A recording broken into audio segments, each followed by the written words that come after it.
Welcome to Top Down, Heart Open, a podcast for women in the magic middle. Navigating what is next with the wind in their hair and their hearts wide open. Here, we talk about starting over, rediscovering ourselves, new adventures, and living life on our own terms. It's about finding your voice and living fully, even when it's uncomfortable. No filters, no perfection, just honest conversations. I'm your host, Kimberly Maturin, and I'm on a journey to rediscover life, love, freedom, and joy. I'm not a celebrity, nor am I an expert. I'm just a woman navigating this magic middle. One step at a time, one open road at a time. If you are ready for real talk, fresh starts, and learning how to dream again, you're in the right place. Because life isn't over. It's just changing. And so are we.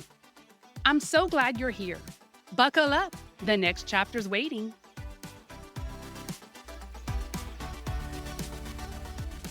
Hey everyone, it's been a minute. I had to step away for a while. Sometimes life asks you to pause, breathe, and just process. Life got really real for us over the past year. We experienced loss, watched family come together in the hardest moments, and made some big decisions about what really matters. So I had to step away for a while. But I'm back. And this next chapter is about slowing down, letting go of some things, embracing Bayou life, learning to fish, probably failing a lot, and remembering that time with the people you love matters more than anything. This episode is a little life update and a relaunch.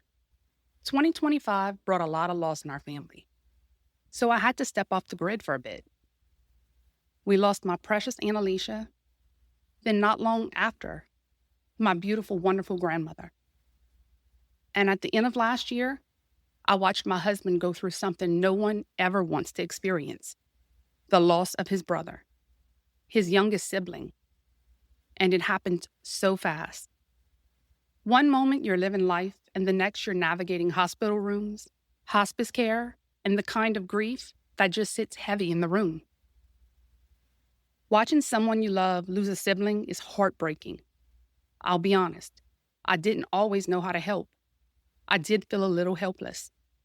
It felt like wave after wave. But what I did witness was something powerful: family showing up. He and his siblings rallied. His niece, nephew, our children. Everyone came together the way that families do when the unthinkable things happen. It reminded me of how precious those bonds are, especially because I'm so close to my own siblings. It made me reflect deeply on that connection.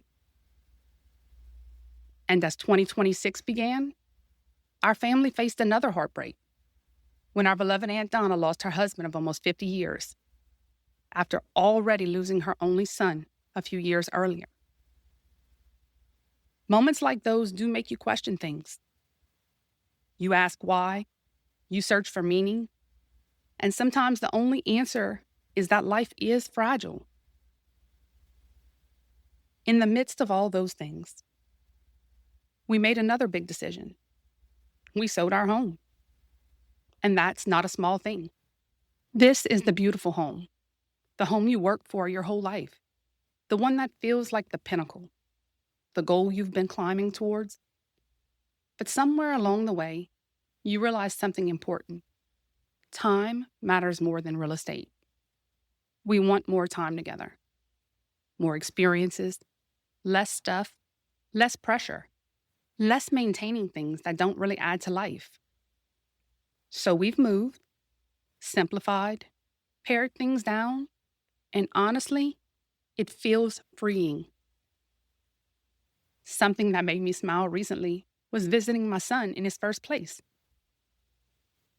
Let me tell you something. It's hilarious watching your child become the adult in the room. I went digging through his pantry, looking for a bag of Doritos, and I got scolded for messing his things up. I had to laugh, because for years he's been messing up my pantry. Watching my son move into his first place has been one of the greatest joys of this season. He told us he was ready for his own place, his own space, and honestly, that's exactly what every parent hopes for. He's been working hard alongside his dad, learning, growing, and building a future for himself.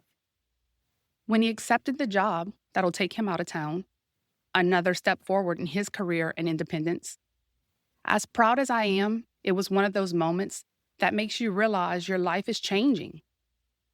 Seeing him spread his wings and create a home of his own made my decision to sell our house feel even more right. The house served its purpose for our family. It held years of memories, celebrations, and milestones. But now we're entering a different season. The kids are building lives of their own. Ben and I are looking at what's coming next for us. And the more we talked about it, the more we realized that our future isn't tied to square footage or things. It's tied to the experiences, adventures, and spending time together while we can. That's when I knew it was time. Not because I stopped loving our home, but because I started loving the idea of living even more.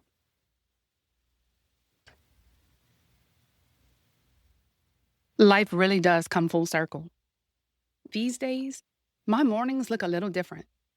I wake up to beautiful Bayou sunrises.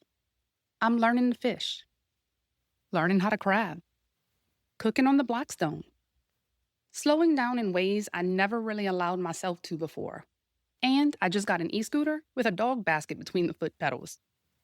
Yes, I know, a dog basket. So now I cruise around with my dog like we own the Bayou. And honestly, life is good. It's different, it's quieter, it's simpler. But sometimes the hardest seasons are the ones that remind you what really matters. Family, time, sunrises, Doritos in your kids' pantry, riding an e-scooter with your dog. Life may not always go the way we plan, but there is a beauty in slowing down, finding laughter where we can, appreciating simple moments, whether that's a Bayou sunrise, a messy kitchen experience, or another one of my fishing fails. Thank you for spending a little time with me today. This one is short and sweet, but there's a lot more to come. More stories, more adventures, and probably a few more disasters are coming your way soon. You'll get to witness my fishing fails, and hopefully some wins happen really soon. My fake cooking show is also on the way, and I'll be releasing the podcast Ben and I recorded back in 2025. We'll call it the Throwback Edition. Thanks again for spending your time with me today. Until next time, take a deep breath, enjoy this moment, stay tuned. Believe me, the best is yet to come. So wherever you are today, take a deep breath and remember, it's never too late to rediscover yourself, to dream new dreams, and live the life you were meant for. Take a deep breath, roll those windows down, and keep your heart open. You are exactly where you're meant to be. This is our road now, and we don't have to drive it alone. Thank you so much for listening. Until next time.